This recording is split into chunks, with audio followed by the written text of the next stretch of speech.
Uma moça me mandou uma pergunta hoje na caixinha, em que ela dizia o seguinte: Doc, me explica isso. Meu marido disse que quer voltar para casa, mas ele disse que tá preso à amante, como se ele estivesse amando aquela amante. E o senhor disse que não existe amor na mentira. Afinal de contas, o que está acontecendo? O que está acontecendo? Que movimento é esse que está acontecendo na minha vida? O que é isso que meu marido está sentindo? Logo depois disso, uma outra seguidora me mandou a seguinte mensagem. Ela disse: Eu sei o que esse cara tá vivendo. Eu também já estive do outro lado. Eu também já traí meu marido e é um verdadeiro inferno. É como se fosse uma prisão. E o pior, às vezes a gente realmente acha que é amor, apesar de saber que não é. E aí ela disse: Eu não sei explicar que tipo de movimento é esse, então me explica. Então me explica. Que tipo de prisão é essa? Que tipo de situação é essa que vivem essas pessoas que estão amando um amante ou um amante? O que diabos está acontecendo? Presta atenção que eu quero explicar isso para vocês. Eu vou, obviamente, criar algumas ferramentas pedagógicas, tá? Tem alguns de vocês que falam, ai, não concordo, ai, eu não gosto, ai, eu não vejo isso, ai, não sei o quê. Bom, a primeira coisa que eu queria deixar muito claro, eu tô aqui para dar uma aula, eu não tô aqui para debater um assunto. Eu queria cada vez mais trazer essa ideia para você. Eu realmente estou aqui tentando ajudar, tá bom? Então assim, ai, mas não sei, tá bom, tá. Então procura solução em outro lugar, tá bom? Me desculpem a grosseria, mas eu preciso começar desta maneira. A segunda coisa que eu preciso explicar para vocês é o seguinte: obviamente que várias terminologias que eu estou colocando aqui são de forma absolutamente pedagógica, então eu vou tentar simplificar as coisas. Eu não posso dar um curso de psicologia e filosofia aplicada a vocês numa live de 20, 30, 40 minutos, né? Absolutamente impossível. Então eu tento de alguma maneira simplificar o máximo que eu conseguir, tá bom? Então vamos lá, prestem atenção para ver se vocês conseguem entender esta realidade.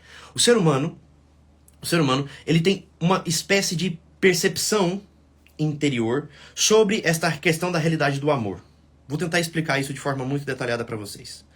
O ser humano, ele tenta resolver as suas próprias questões encontrando uma coisa que nós chamamos sentido da vida.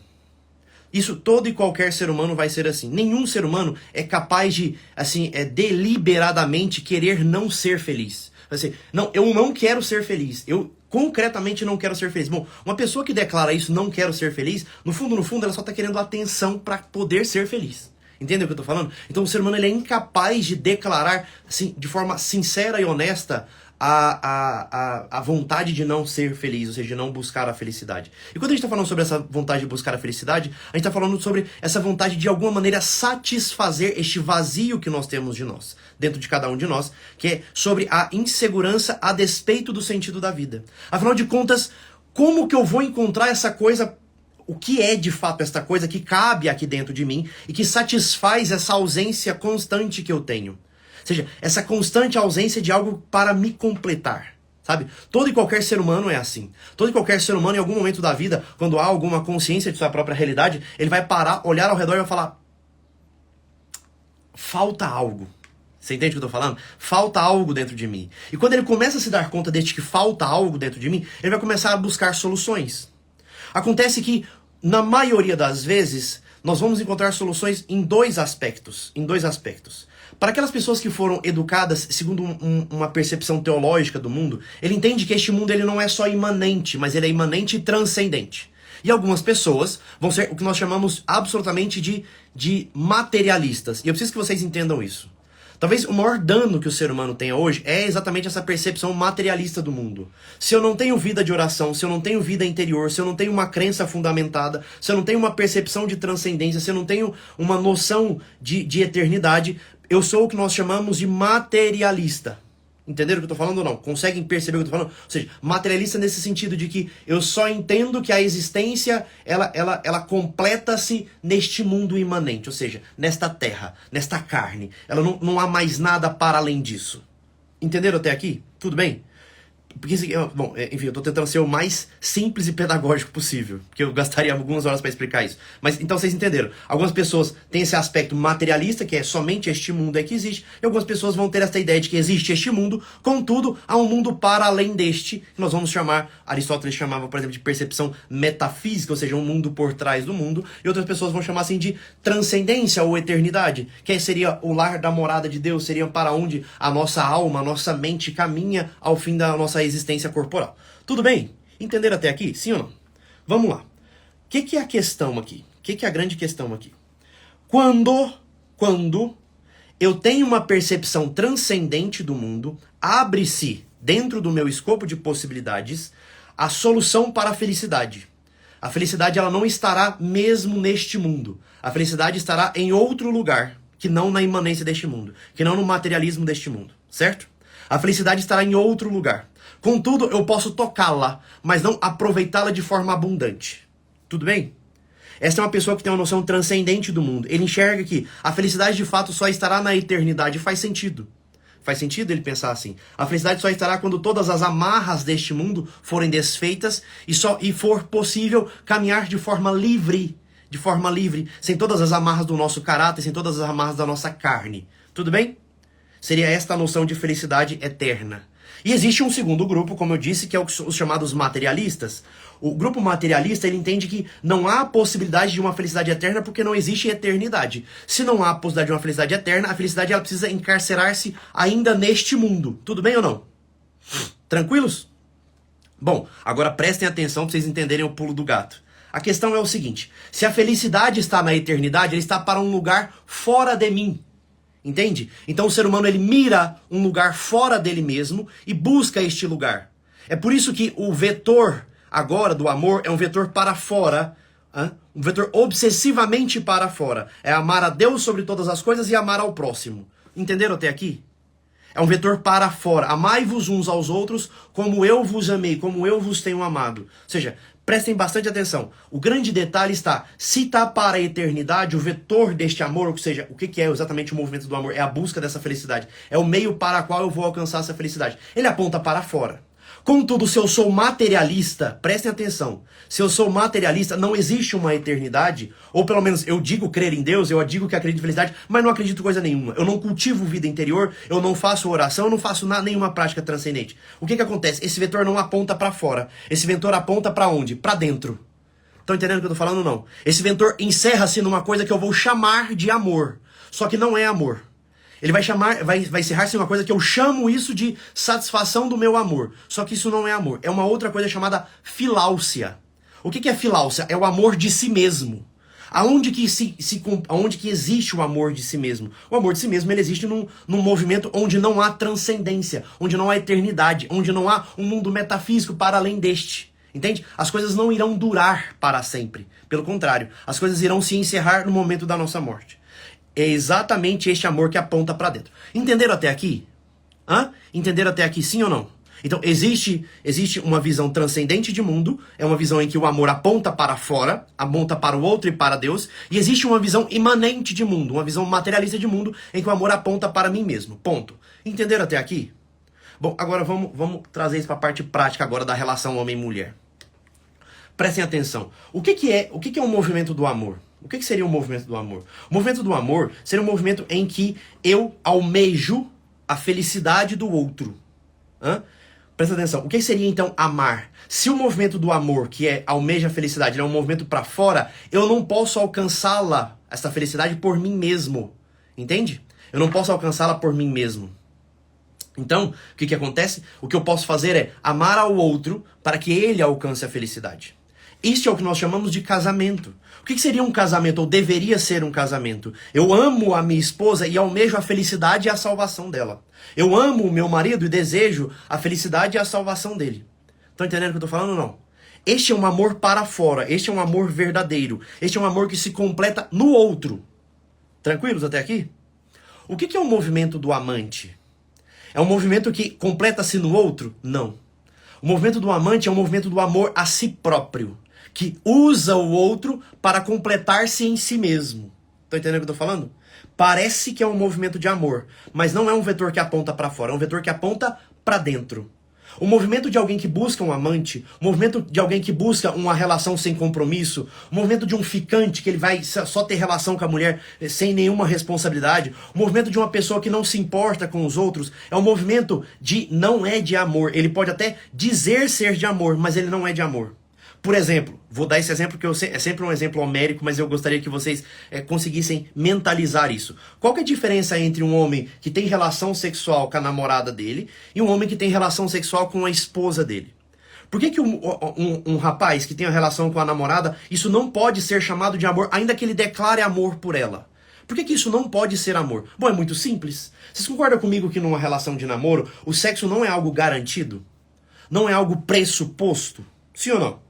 Ou pelo menos não deveria, né? Tem gente que trata assim, mas não deveria ser algo garantido ou pressuposto. Então presta atenção, todas as vezes, todo ato que ele faz em direção a ela, por exemplo, vou dar flores, vou levar pra jantar, vou mandar mensagem, perguntar como é que tá, vou dar atenção, vou cuidar se estiver doente, vou fazer isso, aquilo, aquilo. Todo ato de servir vai ser sempre um ato com um viés. Entendeu isso ou não? Enviesado. Por que eu estou me doando? Porque eu quero, perdão da palavra, eu quero comê-la.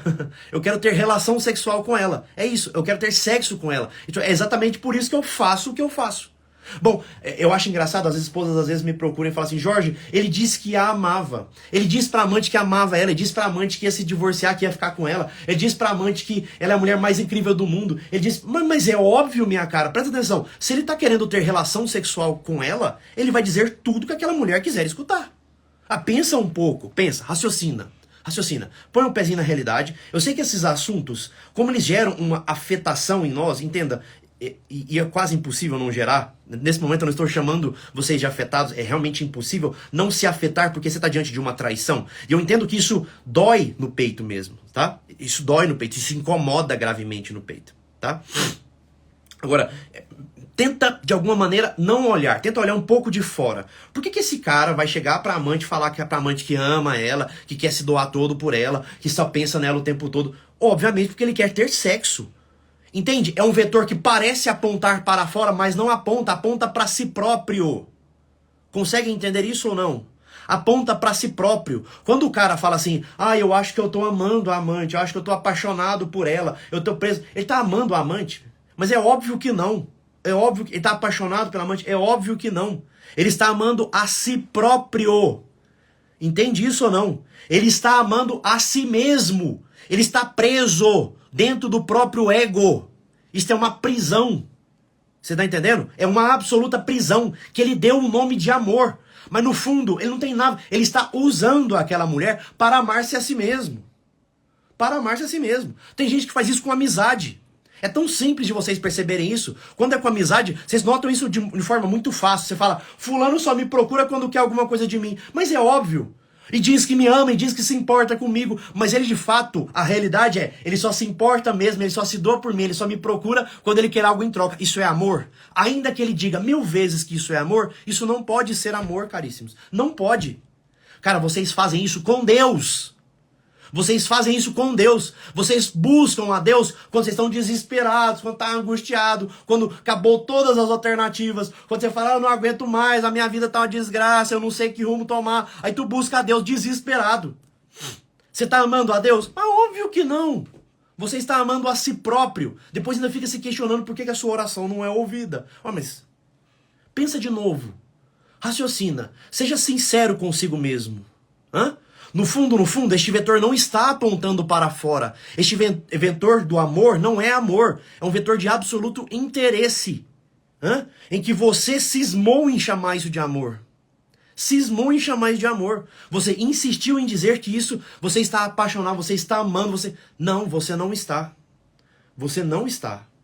Você não está. Nem em relação a este amante, nem em relação a esta namorada ou este namorado que você só quer saber de comer e dar pra ele, ou de comer, ou de fazer ter sexo com ele, sabe? Nesta relação de uso, toda relação de uso, prestem atenção, toda relação de uso, ainda que vocês queiram colocar esta palavra amor no meio, ainda que vocês queiram enfiar esta palavra amor e afeto no meio, não pode ser amor por definição, porque o amor é uma seta que aponta para fora. O amor verdadeiro é uma seta que aponta para fora, porque ele almeja a transcendência do outro. Ele almeja a salvação do outro. Ah, eu amo minha namorada, tá tendo relação com ela, e você sabe que fornicação é pecado. Então você não ama tua namorada, caramba. Mas é muito óbvio isso. Pensa de novo. Então tu não ama ela. Ué? Agora, pensa o contrário. O que é o sistemático e verdadeiro amor?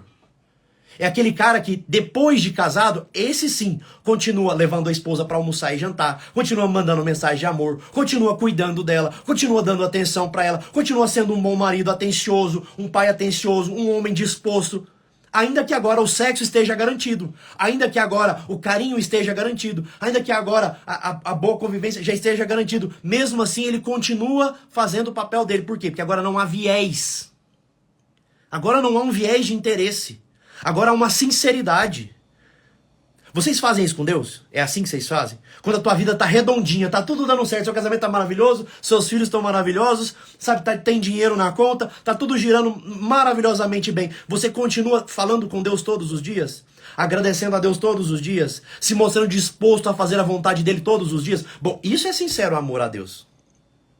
Isso é sincero amor a Deus. Agora, se você recorre a Deus no momento em que há um sincero disparate, desespero, bom, desculpa, mas isso não é amor. Isso não é amor. Há um viés de interesse. Você sabe disso? Hã? Há um viés de interesse. Entende ou não? É muito simples. Entendeu? E olha que eu não, bom, e de novo, eu não estou falando sobre o amor elevado ainda. Eu não estou falando sobre aquele amor com A maiúsculo, que é o amor que é Cristo em pessoa. Estou falando sobre a dimensão ainda baixa do amor, que é sobre esse amor afeto que vocês chamam vulgarmente de amor.